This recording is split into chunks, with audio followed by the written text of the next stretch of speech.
What is up, everyone? I hope you are enjoying Cosmic Creations. As promised, I will be bringing a new deck each day. I'll be just talking about the deck overall, breaking it down a little bit. Probably won't do much gameplay with them. They're all very unrefined, kind of just fresh ideas I'll be spitting out, trying to make it a little bit unusual, not just, your typical what everyone's playing right now. We'll see how that goes. We'll do as best we can. The reason the screen behind me is a little bit different is because we're doing a giveaway on all of our social media platforms. So right here on YouTube, on our Twitter, on our Discord, and during one of our live streams as well. But this playmat is on its way in. It is a Riven with a little Twin Suns logo. This image is blurry. I apologize, but we'll be giving away that playmat or that mouse pad on Christmas Eve, so 12/24. All you have to do to enter is leave a comment on this video, and every video leading up to the 24th, every comment that you leave, one per video, will count as an entry to the contest. So we'll be giving away this mouse pad as well. We're giving away one in our Discord. You just have to react to a post, one on our Twitter, and again one on a stream. So I'll just mention that briefly in each of these videos. But this is video number 1 of 7 straight that I'm going to crank out here. That will be all about a new deck. So today's deck is, can we make Riven? Is competitive, but can we make Taric competitive? So let's switch over and break down this deck a little bit. So here we have Riven Taric. Obviously, the link and deck code will be in the description below. But let's talk about the deck. We're not running any 1-drops. We got, as far as units that we're running, we got Mountain Goat and Rune Weaver as our 2-drops. Our 3-drops are Iron Ballista and Riven. Our 4-drop is just Taric. 5, we got Kato the Arm and the Wraithful Rider. 6, we got Arol the Tracker. And then 8, we got Captain Farron. It's a Taric deck. So we're going to come in a little bit spell heavy. So we are running 2 Hush for some, combat tricks for stopping some other nonsense. 3 Pale Cascade, 3 Weapon Hilt, 3 Culling Strike to get rid of those pesky Twisted Fates, Zoes, Teemos, things like that are running around. 2 Might, 3 Bastion, and that's it. Bastion's actually really important. I normally recommend not running 3 Bastion, normally only 2. But we are kind of all in on these champions here. We're either all in on Taric or we're all in on what Taric is supporting most of the time. Whether that will be Riven ideally, or sometimes it could be a Wraithful Rider. But we're all in on that. So you really need those units to live. So we really want to see Bastion. So the whole point of this deck here really is to ride out that value engine. We're not running the 1-drop for the Reforge, but the Reforge of Rune Weaver and Weapon Hilt are really solid. Riven adds some more Reforge. Those spells will cost 1 mana, which will help us level up Taric. And I'm actually leveling up Taric like 30% of my games, which is pretty high, which is pretty funny. But the biggest thing is just really brutal, utilizing Taric's support ability. So casting a spell on him, getting it cast twice is super powerful. And, we have a lot of spells that we could cast. So first off, if you can get Pale Cascade off, that's super strong because it will, if you get the Nightfall version of it, will give you 2 card draws, which is massive hand advantage. Again, this is when I'm attacking with Taric and something is being supported. You can use Weapon Hilt, which again will support the unit as well, and it will reforge again, so you'll get 2 reforges, so 2 more spells from 1 spell. Card advantage goes crazy.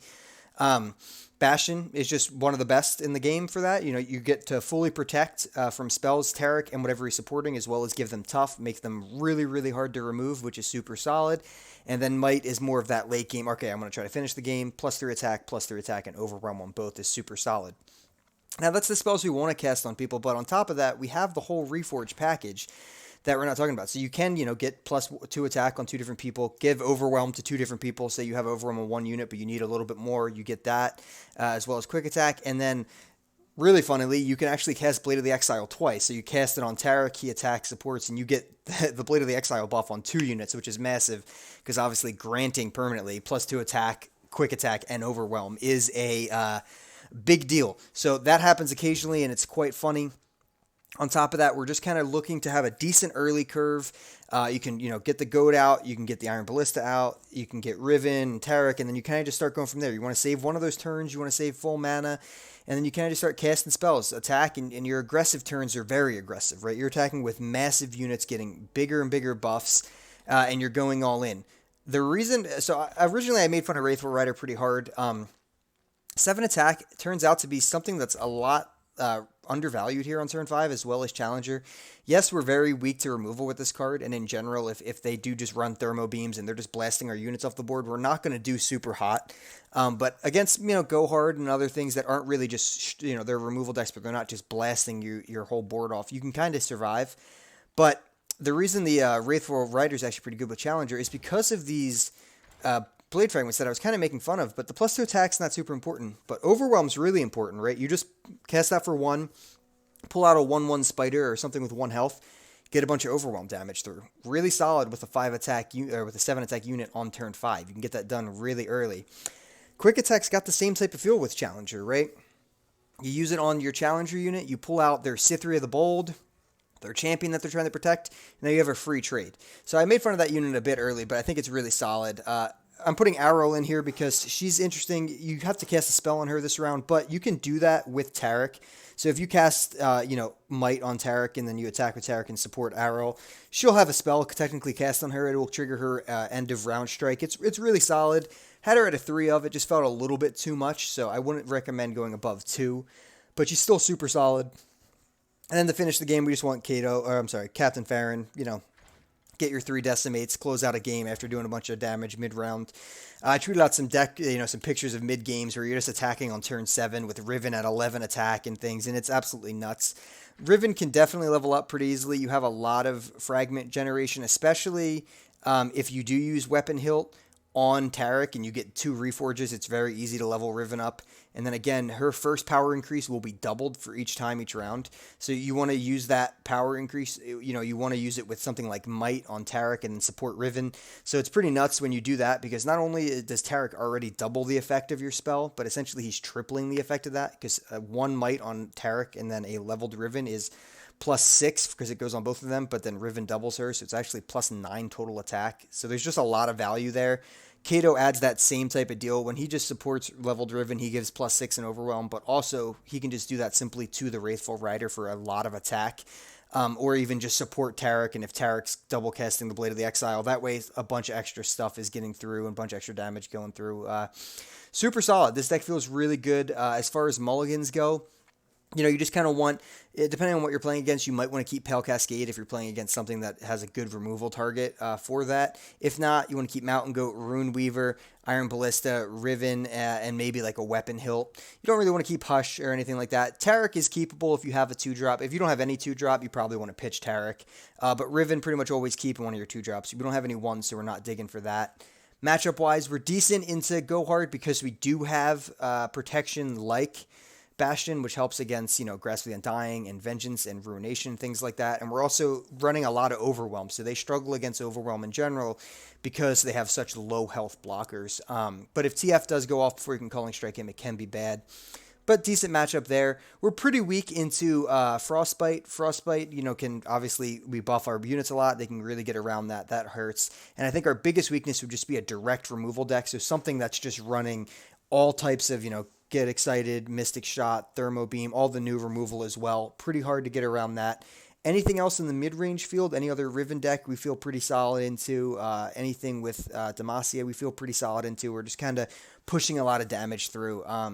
It's a super fun deck. I probably would put it probably at like B tier, tier 2 if you want to go with that.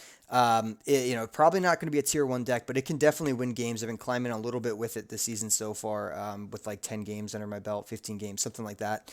Feels really, really fun, and I think it's a really fun way to make Taric a little bit more relevant now. And like I said, he's actually leveling pretty consistently, because all you have to do is support or target 7 times. And these blade fragments are so versatile. So these next 2 videos that I'll do after this one as well will probably both be Riven decks, and then I'll move on to Victor. But I have a few other Riven decks coming up down the pipeline. I think she is one of the most versatile champions they've ever printed. Not only is she a really solid stats, really solid card generation, but these things work really well with anything that requires spells, work well with anything that wants Overwhelm or Quick Attack, like double attack units or Challenger units. I think she just opens the doors to so much more. So I'll be taking a few more decks with Riven for the next couple videos. So hopefully you guys enjoy that. Hopefully you guys are enjoying Riven. I think she's awesome and super fun to play with. If you guys like the video, leave a like, leave a subscription for us, leave a comment to enter into the giveaway for the mousepad. I do have to say the mousepad giveaway is only the United States. I do apologize. We have fans in the EU and things like that as well. But we got to keep it to just the United States because shipping is absurd. It's like $40 some just to ship something to the EU. So we will keep it to NA only. I apologize. But if you're in the United States, comment below for each of these videos coming up and you'll be entered in to win the Riven, the Daybreak mousepad. So hope you enjoyed it. And until next time.